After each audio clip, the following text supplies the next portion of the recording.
전쟁 없이 어떻게 국가 비상사태네요. 이게 여러분 무슨 말일까요? 이게 출산율을 두고 말입니다. 인구학자 중에 가장 유명하다고 이야기하는 조앤 윌리엄스 캘리포니아대 명예교수의 이야기입니다. 출산율에 숫자만 놓고 보면 국가 비상사태라고 말하고 싶다 이렇게 얘기했거든요. 실제 대한민국의 출산율 진짜로 국가 비상사태에 가깝습니다.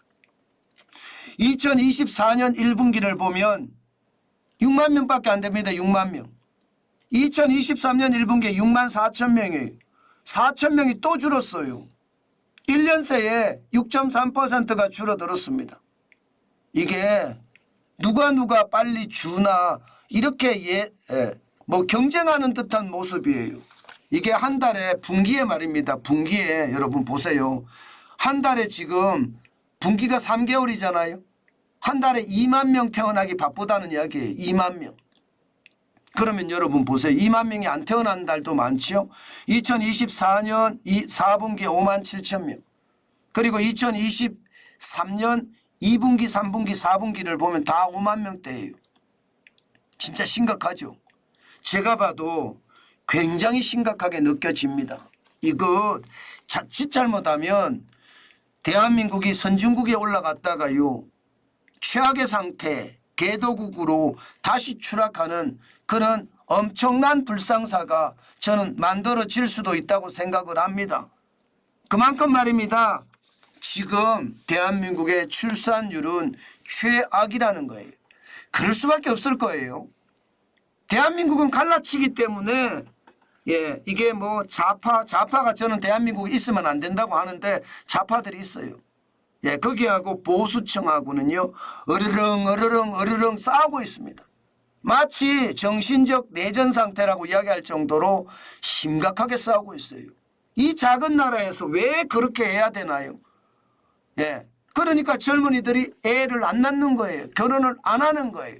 그러니까 최악의 사태가 되는 겁니다. 어느 누구도 국가 경제를 돌보는 사람이 없어요. 국가 경제 될 대로 되라식인가요? 저는 그런 느낌이 너무나 많이 들거든요. 야당은 전혀 경제에 관심 없고 여당은 어떻게든 경제를 살려보려고 하지만 그들도 절박하지는 않습니다. 말은 말입니다. 말은 위기감이다 이렇게 이야기하는데 여당 의원들의 행동 거지를 보면 전혀예요. 긴박함은 전혀 없고요. 절박감도 없습니다. 뭐 자기가 국회의원이 된 게 다예요. 그리고 그 국회의원을 누리기만 하면 되는 거고요. 야당이든 여당이든 그게 뭐 특별한 의미가 있겠습니까? 이대로 가면 여러분 지금 출산율 합계가 지금 2024년 1분기가 약간 올라갔긴 해요. 1분기니까. 2분기, 3분기, 4분기까지 가면 이게 0.76이 아니라 0.68까지도 떨어진다는 전망이 나옵니다. 그러면 작년이 0.7이었거든요. 0.7이라는 것은요.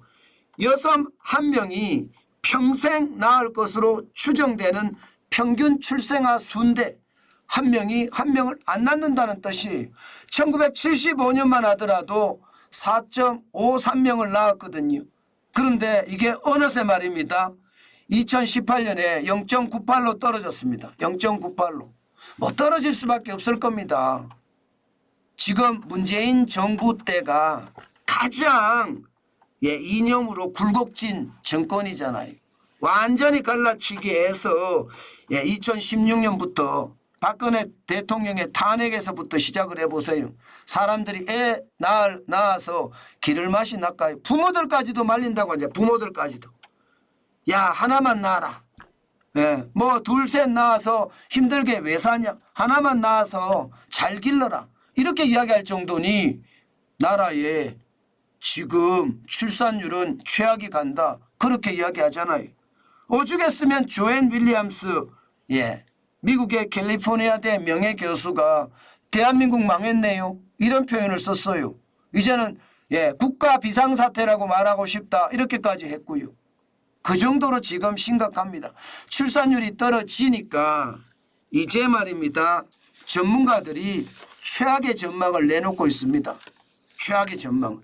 이 그래프를 보면 말입니다. 결국 한국 사회가 지금 어떻게 될 것인가에 대한 이야기를 굉장히 많이 하는데 혁신 TFT, 쉽게 말하면 혁신을 할 수 있는 그런 어떤 모멘텀, 어떤 계기가 없으면요. 대한민국은 저성장으로 떨어지고요. 재정난에 빠져서 인구병에 걸려 대한민국 사회는 쪼그라든다. 선진국이 아니라 후진국으로 문드러진다. 이렇게 이야기하는 게 지금 나오기 시작했습니다. 이게 전영수 교수라고 말입니다. 나름대로는 한양대학교 국제대학원에서 인구학을 전공하신 분인데 저출산 여기에 대한 대가라고 이야기하시는 분이 이분이 이렇게 이야기합니다. 과거에 말입니다. 대한민국은 좋았다 이거예요. 경제가 성장하는 만큼 인구가 계속 받쳐줬기 때문에 성장을 거듭했지만 앞으로는 그렇지 못하다. 지금 선진국 함정에 빠졌는데 여기에서 혁신을 하지 못하면 한국 사회는 선진국에서 후진국으로 추락하는 전 세계 1호 국가가 될 거다. 그렇게까지 아주 모질게 이야기했습니다. 그 정도로 지금 상황이 좋지 않다는 이야기입니다. 여러분, 이게 그럴 수밖에 없는 게 말입니다. 결국 인구가 감소하면 일할 수 있는 사람들이 줄어들잖아요. 일할 수 있는 사람들이 2020년에는 3,363만 명이었거든요. 2030년에 가면 3,343만 명으로 10년 새에 320만 명이 감소한다고 해요. 여기에 뭐 인공지능을 도입하고 로봇을 도입하고 해외에서 인력을 수입한다고 하더라도요. 300만 명을 감당하기는 쉽지 않습니다. 그러다 보니까 잠재 성장률까지도 지금 뚝뚝 떨어지고 있습니다. 인구 감소를 반영을 해서 대한민국의 경제 성장률을 감안을 해보니까 2041년에 가면 0.9% 1% 성장해서 빠지고요. 2050년대에는 0.8% 2060년대에는 0.7% 최악이 된다는 뜻이에요. 우리 경제가 지금 그 어느 때보다 진짜로 최악으로 몰려간다는 것 여러분 보이잖아요. 그런데 말입니다. 이런 지표가 나와서 언론에서 계속 실리고 또 전문가들마다 이런 이야기를 엄청나게 하는데 국회의원들은요. 귀에 뭔가 막아난 것 같아요. 그래서 안 들리나 봐요. 나라는 망해가는데 도대체 그들은 뭘 하고 있는지 답답하기 거지없습니다. 지금 상태로라면 대한민국은 머지않아 국가 비상사태라는 말을 여러분 국회의원 입에서 나올 겁니다. 이미 그때는 늦을 거예요. 그래서 문제인 거죠. 이게 늦기 전에 모든 것을 미리 준비하는 그런 준비 자세가 필요한데 지금 대한민국은 그렇게 준비할 사람이 없다는 겁니다. 왜? 모두 권력자들이 자기만 알거든요. 국회의원은 국회의원 자신만 알고요.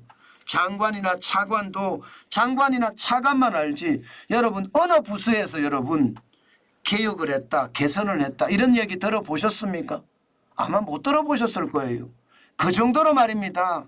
장관이든 차관이든 복지부동 이러니 나라는 점점 나락으로 떨어지는 그런 사태가 벌어지고 있다. 저는 그렇게 생각합니다. 그 정도 상황이 앞으로 계속 간다는 것은 결국 저는요. 지금은 말입니다. 제 얘기를 허투루 듣는 분들도 많고 무슨 대한민국이 망하겠어. 나라는 계속 발전해 갈 거야. 이렇게 이야기하지만 그렇지 않습니다. 최악의 시나리오 써진다는 것 여러분들 반드시 기억했으면 좋겠다. 그 말씀 다시 한번 올립니다.